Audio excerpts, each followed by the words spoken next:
다니엘서 우리 7장, 8장을 우리 살펴보고 오늘부터 이제 9장 말씀을 살펴보려고 하는데 이 다니엘서 9장은 8장과 아주 밀접하게 연관이 되어 있습니다. 그래서 우리 8장에 있는 내용들 잘 이해를 하고 그리고 9장으로 어떻게 이어지는가를 그 논리를 잘 따라가는 게 우리 중요한데 우리 8장에 한번 보시면 8장에 우리 순양과 순염소 환상에 대한 이야기들을 했는데 숫염소가 순양을 이렇게 짓밟고 그를 쳐서 무너뜨리게 되고 이제 순염소가 스스로 강대해져서 강력한 세력을 형성하게 될 것이다 라고 얘기를 했습니다. 큰 뿔이 원래는 큰 뿔이 이 순염소를 상징했는데 근데 큰 뿔이 꺾이면서 이제 큰 뿔이 현저한 뿔 넷으로 이렇게 나뉘었다라는 얘기를 했습니다. 근데 그중 한 뿔에서 네 뿔 중에 한 뿔에서 한 작은 뿔이 이게 나타나서 온 사방을 다 정복하게 될 것이다 라고 얘기를 했습니다. 그런데 이 작은 뿔은 우리 10절 이하에 보면 하늘 군대에 미칠 만큼 커지고 11절에 보면 그 하늘 군대의 주제이신 하나님을 이 대적하게 될 것이다 라고 얘기를 했습니다. 그래서 하나님을 대적하고 또 하나님께 드리던 제사를 없애버리고 또 하나님의 성소를 헐고 진리를 땅에 떨어뜨리고 그리고 정말 자의로 자기 뜻대로 자기를 위하여 행하며 형통하였다라고 얘기합니다. 그리고 14절에 보면 매일 드리는 제사 그리고 또 망하게 하는 죄악에 대한 일 성소와 백성이 내준 바 될 것이고 짓밟히게 될 것이다 라고 얘기를 했습니다. 그러니까 이 작은 뿔이 아주 강력한 세력을 얻어서 당시에 하나님의 백성이라 불렸던 이 이스라엘 백성들을 짓밟을 것이고 또 이스라엘 하나님을 예배하고 섬기는 그 성전을 짓밟을 것이고 백성들을 또 이렇게 진리를 땅에 떨어뜨리고 그런 또 수많은 사람들을 죽이고 이런 엄청난 악행을 이게 저지르게 될 것이다 라고 얘기를 했습니다. 그래서 하나님의 백성이 이 악한 자로부터 이 고통을 받게 될 것이고 그 짓밟힘이 매우 심할 것이다 라는 얘기를 우리가 앞부분에서 했습니다. 자, 그런데 이제 놀라운 것은 13절 맨 끝에 보면 이게 어느 때까지 이를꼬 그러면 이 작은 뿔의 세력이 하나님의 백성을 짓밟고 하나님께 제사하고 예배드리는 이 성전을 짓밟고 이렇게 하는 것들이 뭐 영원할 것인가? 그래서 어느 때까지 이를 것인가에 대해서 이 질문을 던졌고 그래서 14절에 보면 그 답이 주어지게 됩니다. 2300주야까지다. 예, 2300주야. 그러니까 2301, 약 6년 4개월 정도가 되거든요. 이때까지 하나님의 백성이 이 악의 세력에 의해서 고통을 받게 될 것이고, 짓밟힘을 받게 될 것이고, 또 하나님을 예배하고 제사하는 일들이 다 무너지게 될 것이다. 이런 이야기를 했습니다. 자, 그러나 2301, 2300주에게 되게 길게 느껴지지만, 그러나 이거는 때가 있다는 겁니다. 끝이 있다는 걸 얘기를 하고 있는 겁니다. 이 악한 세력이 하나님을 대적하고 교회를 대적하고 하는 일들이 영원히 이렇게 지속되는 게 아니에요. 이 작은 뿔은 당시에 역사적으로 안티오쿠스 에피파네스 4세에 의해서 유대인들이 박해를 받는 것을 이게 보여준다고 했는데 결국에는 이게 실제적으로도 한 6년 정도의 이 시간 동안 6년 그 2300주야 동안 실제로 그 일이 일어나게 됩니다. 그러나 분명한 거는 안티오쿠스 에피파네스 4세가 계속 그 박해를 하는 건 아니에요. 그 당시 역사적으로도 유다 마카비에 의해서 독립 전쟁이 일어나게 되고 그 마카비 혁명으로 인해서 이스라엘이 독립을 실제적으로 합니다. 원래 바벨론에게 포로 당했다가 그다음에 이 페르시아 제국에게 또 포로 당하다가 헬라 제국에게 또 포로 당하다가 그러다가 이 유다 마카비에 의해서 잠시 독립을 했다가 약 100년 정도 그러다 다시 나중에 로마한테 압제를 식민 지배를 당하게 되고 그게 예수님이 태어날 때까지 예수님 사도 사도들이 살아가는 그 이후 시대에도 계속 로마 제국이 역사적으로 이어져 가게 됩니다. 근데 여기서 말하려고 하는 거는 이 하나님을 대적하고 하나님의 백성이 교회를 대적하고 박해하고 핍박하고 진리를 땅에 떨어뜨리고 이 거짓된 것으로 자기를 숭배하게 만드는 이런 악한 세력들이 영원히 지속되는 게 아니고 끝이 있다. 때가 있고 그때까지만 이 일들이 이루어지게 될 것이다.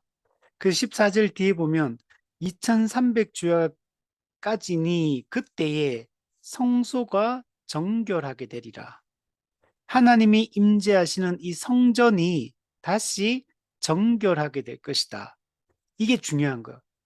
짓밟힌 성전이 정결하게 된다는 얘기는 하나님과 자기 백성과의 관계가 다시 회복된다는 말이에요.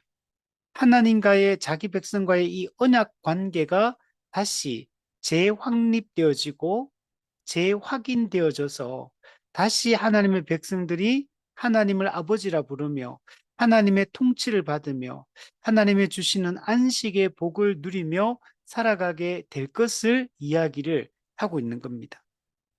이게 끝까지 이렇게 하나의 백성이 고통받는 게 아니라는 것들을 보여줍니다.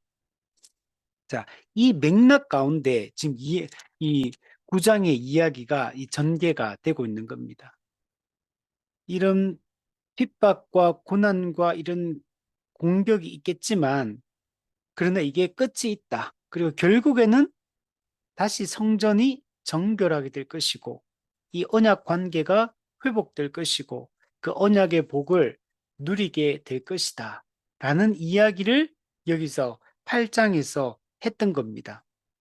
자, 그래서 우리 8장 19절에 보면 후에 될 일, 정한 때 끝에 관한 것, 이 정한 때 끝에 관한 이야기를 하나님이 해주십니다. 그게 이제 이 9장에 보면 그 자세하게 나오는 것을 볼 수 있습니다. 자, 그래서 이런 맥락에서 우리가 이 본문들을 잘 살펴보는 게 중요합니다. 근데 이제 중요한 게 성전이 정결하게 되는 거, 이 언약 관계가 재수립되어지고 하는데 이게 궁극적으로 누구에 의해서 이루어지냐면 메시아를 통해 이루어집니다. 기름 부음 받은 자 그리스도 메시아를 통해 하나님의 성전, 하나님의 임재를 상징하거든. 성전은 하나님의 임재가 완전히 회복되게 될 것이다. 그 당시에도 이스라엘 백성들이 하나님의 율법을 어기고 하나님을 왕으로 인정하지 않고 오히려 도리어 우상을 숭배하고 또 하나님의 백성을 사랑하고 섬기며 서로 살아야 되는데 막 압제하고 착취하고 막 이렇게 살았거든요. 그래서 하나님의 징계로 이렇게 심판을 당해서 이스라엘 나라가 포로가 되고 이렇게 끌려와서 이 징계를 지금 받고 있는 거거든요. 근데 이게 이렇게 끝나는 게 아니고 결국에는 이 징계 이후에 이 완전한 하나님의 회복, 하나님의 이 완전한 구속이 이루어지게 되는 겁니다. 그게 기름 부음 받은 자, 이 메시아가 오심으로 그리스도가 오심으로 우리가 완전하게 더럽혀진 성전이 정결하게 될 것이고 하나님의 나라가 다시 회복되게 될 것이다. 라고 얘기를 하고 있는 겁니다. 그래서 그 메시아가 오시는 게 매우 중요합니다. 이 메시아가 완전한 대제사장으로서 그분이 또 희생제물, 대속제물이 되셔서 이 땅에 오셔서 이 십자가 구속 사역, 그리스도의 형벌 대속적 죽음을 통해 자기 백성을 속량하시고 하나님 나라를 회복하실 것이다. 비록 지금 악의 세력이 하나님을 대적하고 하나님의 백성을 대적하는 악의 세력이 강하고 득세하는 것 같아도 하나님의 구속 계획은 착착 진행이 될 것이며 결국에는 완벽히 메시아가 오심으로 말미암아 완벽히 성취될 것이고 그 메시아는 이 악한 세력들을 다 이제 물리치고 이들을 결박할 것이고 자기 백성을 구원해서 하나님의 나라, 적과 꿀이 흐르는 그 하나님의 나라를 완성하게 될 것임을 이렇게 말씀해 주고 있는 겁니다. 그래서 우리가 다음에 우리 보게 되겠지만 다니엘서 9장 24절부터 27절 말씀이 매우 중요합니다. 여기 보면 하나님이 메시아가 오실 그 때가 언제인지를 그리고 메시아가 오시면 어떤 일들이 일어날 건지를 여기서 말씀해 주고 있어요. 그, 그, 그때까지가 언제까지나 도대체 그걸 명확하게 알려주는데 24절에 보면 이런 이래로 기한을 정하였다. 네. 이런 이래.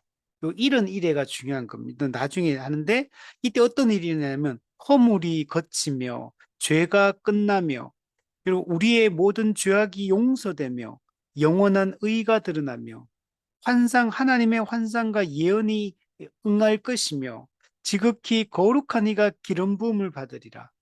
요 지극히 거룩한 이, 요 기름 부음을 받는 이가 누구냐면 바로 메시아 예수 그리스도입니다.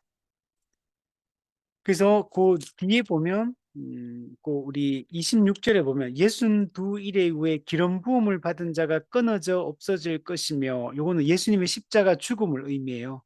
그 십자가 죽음 이후에 또 이후에 일어날 일들을 쭉 설명을 해주고 있습니다. 그래서 예수님의 오심으로 말미암아 다시 돌아와서 메시아의 오심으로 말미암아 모든 악의 세력을 제압하고 하나님의 나라를 자기 백성을 다시 언약 백성을 만들 것이며 하나님의 나라를 회복할 것이다 라는 것들을 보여주고 있는 겁니다. 그러니까 우리가 이 하나님의 분명한 약속, 이 당시엔 아직 지금 우리 입장에서 보면 이건 다 이루어진 일이에요. 지금 예수님, 우리는 이후를 살고 있기 때문에. 근데 그 당시 사람의 입장에 보면 아직은 이건 미래에 일어날 일이거든. 언제 일어날지도 모르고, 어떻게 이루어질지도 모르고, 아무것도 없는, 근데 지금은 포로 상태 그냥. 고통 가운데 있는 이런 상태에 그냥. 이때 이 약속이 주어지게 되는 겁니다. 하나님께서 어떤 계획을 가지고 계신지, 하나님께서 어떻게 이들을 회복하실 것인지 이걸 보여주고 있는 겁니다. 자, 우리 9장에 우리 와서 그럼 한번 보면 9장 1절, 2절에 보면 여기 보면 다니엘이 책을 통해서 여호와께서 말씀으로 선지자 예레미야에게 알려주신 그 연수를 깨달았다라고 얘기합니다. 이거는 이제 하나님이 선지자인 예레미야에게 이 예레미야서를 기록하게 하거든요. 이걸 여기서 하나님이 예레미야에게 알려준 이스라엘 백성들이 이제 포로 생활이 언제 동안 이루어질 거냐. 지금 바벨론에게 포로 당해가 끌려갔는데 이들이 언제까지 이 포로 생활을 하게 될 것이고 이 고통 가운데 거하게 될 것이냐. 이걸 미리 예레미야 선지자에게 아직 포로 당하기 이전에 이미 알려줬어요. 하나 예언 이걸 다 환상 가운데 알려줬고 그래서 이 이야기를 하고 있는 겁니다. 근데 그 예루살렘의 황폐함이 70년 만에 끝나리라. 그치리라. 이스라엘 백성들은 남유다 왕국이 BC 586년에 바벨론 느부갓네살의 이 바벨론에 의해서 멸망을 3차 공격을 당하고 3차 포로로 끌려가면서 나라가 완전히 망하게 되거든요. 그 망한 이후부터 이들이 언제 이 포로 생활이 끝날 거냐. 예루살렘이 황폐하게 사람이 다 끌려가니까 짐승만 이제 가득해지고 악한 자들만 이제 소수의 아주 그런 사람들만 남아있는 이런 땅이 돼요. 그러니까 땅이 원래 사람이 살지 않으면 다 황폐화 되잖아요. 그 이스라엘 땅이 황폐화된 이 기간이, 즉 이스라엘 백성들이 포로로 끌려가서 고통받는 이 기간이 언제까지냐? 이게 예루살렘 예레미야에게 알려줬는데 그게 70년 만에 그치리라. 예. 실제로는 딱 70년은 아니지만 거의 70년 기간이 비슷해요. 음. 그래서 이 일정 기간 동안에 이 하다가 결국엔 하나님이 자기 백성을 다시 귀환시킬 것이고 그 거룩한 땅 예루살렘으로 귀환시켜서 이곳에 다시 하나님의 나라를 세워가는데, 근데 이스라엘 백성들의 힘만으로 세우는 게 아니라 메시아를 보내주셔서 메시아를 통해 그곳에 하나님의 나라를 세울 것이다 라고 얘기를 했던 겁니다. 자, 이게 어디 나오냐면 요때가 시간적으로 보면 언제냐면 메대 족속 아수에로의 아들 다리오 왕, 갈대아 나라 왕으로 세움을 받던 첫 해, 그러니까 다리오 왕 원년입니다. 요때 이 지금 다니엘이 이것을 깨닫게 된 거예요. 그리고 하나님께 환상을 받아서 이런 일에 이 정한 기한 이런 일이라는 이 환상을 받게 되는 겁니다. 우리 다니엘서 6장에서 다리오 왕이 그때도 한번 나왔어요.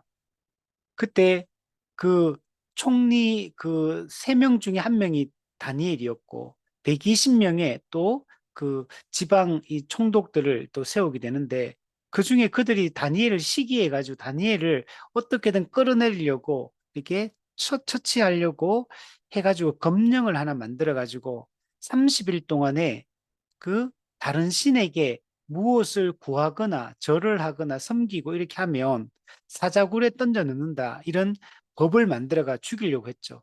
근데 다니엘은 기도하면 안 되는데 창을 열고 예루살렘을 향하여 하나님을 향하여 이렇게 하루 3번씩 이 기도를 했죠.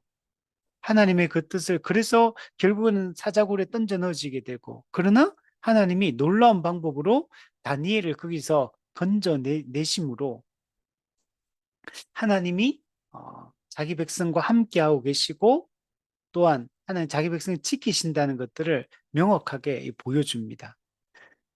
자, 그때 다리오 왕이 나왔는데 이때 지금 이 다니엘이 예루살렘의 황폐함이 70년 만에 끝나게 될 것이고 이 포로된 하나님의 백성들이 다시 그 예루살렘으로 돌아가게 될 것이고 그곳에서 하나님을 다시 섬기게 될 것임을 말해주고 있는 겁니다. 예레미야에게 주어진 이 환상이 예레미야 25장과 29장에 보면 나와요. 25장에 보면 11절, 12절에 보면 이 모든 땅이 폐허가 되어 놀랄 일이 될 것이며 이 민족들은 자, 근데 70년 동안 바벨론 왕을 섬기리라. 네, 70년. 이 70년이 끝나면 내가 바벨론의 왕과 그의 나라와 갈대아인의 땅을 그 죄악으로 벌하여 영원히 폐허가 되게 하되. 예. 하나님은 이스라엘 백성이 하나님의 율법을 지키지 않고 하나님의 주권을 인정하지 않고 우상을 숭배하고 이렇게 하니까 이스라엘 나라를 멸망시켜서 바벨론에게 끌려가게 했거든요. 그래서 이스라엘 그 바벨론은 일종의 예, 그 이스라엘 나라를 어떤 징계하는 하나님의 도구로 쓰임 받았거든요. 그래서 끌려갔어요. 그런데 하나님은 이스라엘 백성들을 억압하는 이 바벨론도 나중에는 그 죄악에 대해서 심판할 것이다라고 얘기합니다. 바빌론 입장에서는 자기들은 그냥 자기들이 욕망 때문에 그 나라를 침략했고 그것을 빼앗고 막 학대하고 죽이고 이런 일도 했던 거거든요. 물론 그게 이제 하나님이 이스라엘 나라를 또 징계하는 도구로 사용되지만 그러나 또 그들의 그 죄 자체는 그들에게 있는 겁니다. 그래서 그들을 벌할 것이다. 그래서 이 기간이 언제냐? 70년이다. 이렇게 얘기한. 예레미야 29장에도 보면 바벨론에서 70년이 차면 내가 너희를 돌보고 하나님이 다시 자기 백성을 돌볼 것이고 나의 선한 말을 너희에게 성취하여 너희를 이곳으로 돌아오게 하리라. 네. 다시 예루살렘으로 이스라엘 땅으로 자기 백성들을 돌아오게 포로 귀환시키겠다. 돌아오게 하겠다라고 이렇게 말씀을 했던 겁니다. 그러니까 실제로 이스라엘 백성들이 죄로 말미암아 심판받아 포로로 끌려갔지만 이게 영원한 게 아니에요. 하나님의 징계의 그 때가 끝나는 때가 있고 또 그들을 압제하고 학대하는 자들에 대한 하나님의 심판이 이루어지는 걸 볼 수 있고 그러면 하나님의 백성들이 다시 그 약속의 땅 가나안 땅으로 돌아와 가지고 이곳에 다시 하나님 원래 꿈꿨던 그 하나님의 나라를 세우게 여러분 되는 겁니다. 그래서 겉으로 볼 때는 이스라엘 나라가 이렇게 포로당하고 고통받고 막 이렇게 하니까 하나님이 꿈꾸던 그 하나님 나라가 무너지는 것처럼 보이지만 그러나 그렇지 않고 하나님은 약속하시고 말씀하신 대로 그 뜻을 결국에는 성취한다는 것들을 보여주고 있습니다. 그리고 이제 3절부터 19절 말씀까지는 이 다니엘이 이스라엘 민족 전체를 대표해 가지고 그들이 지었던 그 죄에 대해서 회개하고 자복하는 기도하는 이 내용들이 3절부터 19절까지 나옵니다. 우리 3절에 보시면 내가 금식하며 베옷을 입고 죄를 덮어 쓰고 주 하나님께 기도하며 간구하기를 결심하고 네. 그러니까 다니엘이 이스라엘 민족 전체의 죄를 자신이 짊어지고 하나님 앞에서 회개를 하고 있는 겁니다. 금식하고 베옷을 입고 슬퍼하고 죄를 다 자기들이 지었던 죄에 대해서 슬퍼하고 회개하는 장면을 보여주거든요. 그래서 하나님께 기도하며 간구하기를 결심하고 4절에 내 하나님 여호와께 기도하며 자복하여 하나님께 그들의 자신들의 죄를 회개합니다. 자복합니다. 근데 그 회개하는 내용이 목적이 뭐냐가 19절에 보시면, 18절부터 보시면, 나의 하나님이여 귀를 기울여 들으시며, 눈을 떠서 우리의 황폐한 상황과 주의 이름으로 일컫는 성을 보옵소서. 우리가 주 앞에 간구하옵는 것은 우리의 공의를 의지하여 하는 것이 아니요 하나님의 큰 긍휼을 의지하여 합니다. 하나님께 그들이 자신들이 죄를 지었지만 자신들의 의로움, 공의가 있어서 그런 게 아니라 하나님의 그냥 긍휼을 바라고 하나님의 불쌍히 여김을 바라며 지금 자신들의 죄를 회개하고 이 기도를 하고 있는 겁니다. 19절에 보면 주여 들으소서, 주여 용서하소서, 주여 귀를 기울이시고 행하소서. 이렇게 지체하지 마옵소서. 주 자신을 위하여 하시옵소서. 왜냐하면 우리는 주의 이름으로 일컫는 주의 백성이기 때문입니다. 그래서 다시 우리가 죄를 짓고 타락했지만 하나님 긍휼을 베푸사 우리를 용서해 주시고 다시 하나님의 백성으로 받아주십시오. 이렇게 지금 회개의 기도를 하는 것. 그들이 죄로 말미암아 지금 포로 당했기 때문에 그래서 다시 하나님께 진정 어린 회개를 하고 이제 정말 거룩한 하나님의 백성으로 살겠다는 이 각오를 보여주고 있는 겁니다. 20절에도 보면 내가 이같이 말하여 기도하며 내 죄와 내 백성 이스라엘의 죄를 자복하고 내 하나님 여호와 앞에 간구할 때 곧 내가 기도할 때에 그죠? 이 9장에서 계속 기도, 간구 또 이런 용어들이 정말 많이 자복한다 이런 것들이 많이 등장하죠. 회개한다, 긍휼을 구한다, 용서해 달라, 그죠? 죄를 짓고 잘못했으면 이 모든 죄는 하나님을 향한 죄이기 때문에 하나님 앞에서 지은 그 모든 죄에 대해서 용서를 구하고 정말 그 회복되기를 간구하는 것은 그건 너무 마땅한 거잖아요. 이게 다니엘이 정말 어떻게 보면 이스라엘 민족 전체의 대표처럼 이렇게 하나님께 회개의 기도를, 물론 다니엘만 하는 건 아니겠죠.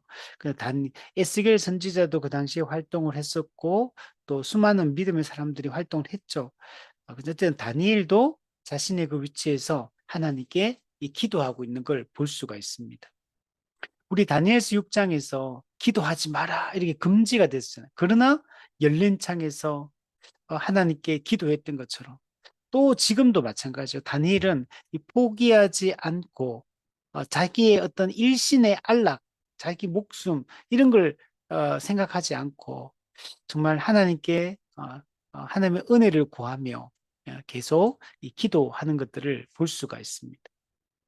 모세도 자기 민족을 동족을 위해서 정말 어, 용서를 구하고 이스라엘 백성들이 출애굽 광야 시대 때 그때 막 죄를 짓고 그렇게 하고 하나님이 심판하려고 할 때도 하나님 긍휼을 구하면서 어, 내 이름이 생명책에 지워지더라도 이 백성을 살려달라고 이렇게 기도했던 것처럼 지금 이 다니엘도 이 동족 하나님의 백성들을 위해서 어, 이게 간구하고 기도하고 자복하고 있는 것들을 우리가 볼 수가 있는 겁니다.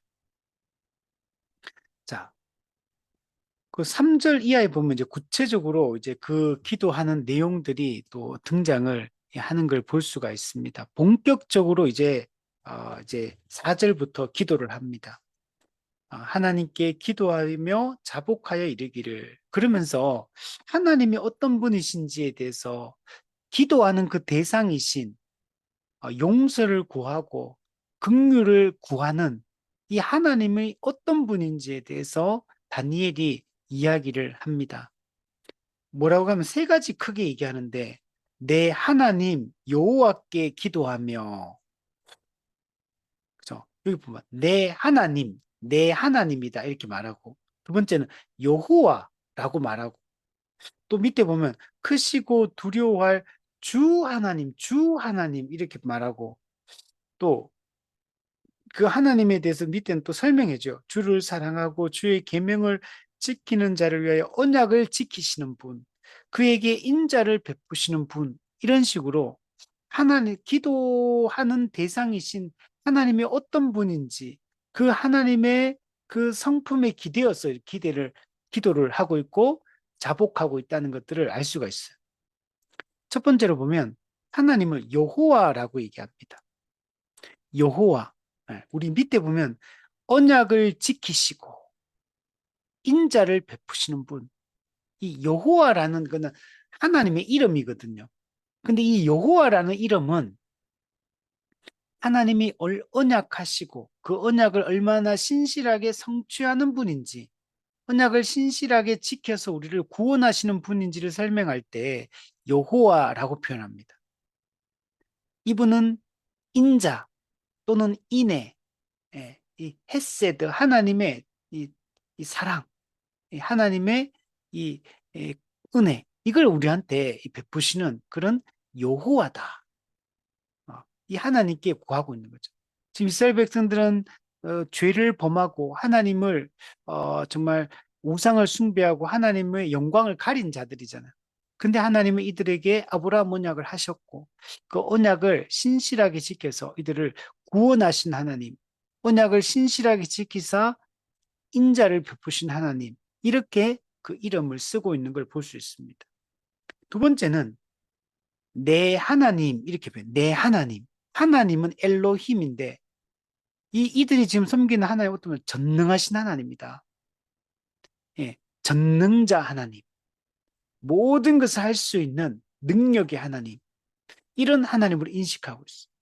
지금 이런 제국들이 지금 이스라엘 민족을 지금 바벨론이 또 메데바사가 또 헬라가 이렇게 막 이스라엘 민족을 압제하고 막 공격하고 이렇게 해도 사실 이스라엘 백성이 섬기는 이 하나님 어떤 분이냐? 엘로힘, 전능하신 하나님, 창조주 하나님이에요. 이런 하나님을 지금 그들이 믿고 있음을, 그리고 그 하나님의 능력으로 이 자기 백성을 구원할 것임을 보여줍니다. 근데 이 하나님을 뭐라고 하냐면 내 하나님이래요. 내 하나님. 다니엘이 섬기는 하나님. 근데 이거는 이스라엘 백성이 섬기는 나의 하나님. 우리 성경에 보면 나의 하나님, 나의 하나님 이런 말이 많이 나오잖아요. 여러분 또 신약에서는 이제 우리라는 말을 쓰지만 하나님의 자기 백성의 그 하나님과 택함 받은 자기 백성이 하나님을 향해 내 하나님이라고 우리 부를 수 있는 거죠.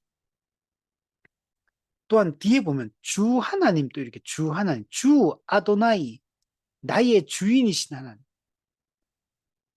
주가 되시는 모든 피조 세계에 대한 이 주권을 가진 절대적 주권을 가진 주인이신 하나님.